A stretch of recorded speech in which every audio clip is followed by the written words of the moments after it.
কালকের এই দিনটা, এই জুমার দিনে আল্লাহ তাআলা সাইয়েদনা আদম আলাইহিস সালামকে তৈরি করেছেন। সুবহানাল্লাহ। বিশ্বনবী বলেন লাম্মা খালাকাল্লাহু আদাম ওয়া কানা তুলুহু 60 যিরাআন। আল্লাহ তাআলা যখন আদম আলাইহিস সালামকে তৈরি করলেন 60 হাত লম্বা করে তৈরি করলেন। সুবহানাল্লাহ। আর আমরাও যারা জান্নাতে ঢুকবো আমাদের আকৃতি থাকবে 60 হাত লম্বা।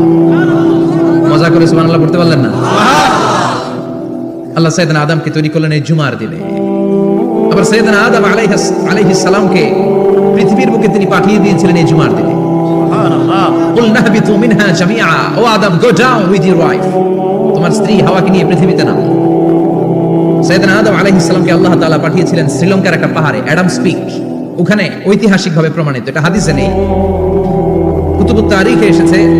শ্রীলঙ্কায় একটা পাহাড় আছে, কলম্বো থেকে অনেক দূর। ওই পাহাড়ের চূড়ায় সাইয়েদনা আদম আলাইহিস সালামের ফুটপ্রিন্ট আছে। ফুটপ্রিন্ট মানে পায়ের ছাপ। সুবহানাল্লাহ পড়ুন। সুবহানাল্লাহ। তো যেদিন আদম আলাইহিস সালামকে আল্লাহ ওখানে পাঠিয়ে দিয়েছিলেন ওই দিনটা ছিল জুমার দিন। সুবহানাল্লাহ নাই? সুবহানাল্লাহ। সুবহানাল্লাহ বাড়িতে যাই বলেন, চিল্লায় পড়েন আল্লাহু আকবার।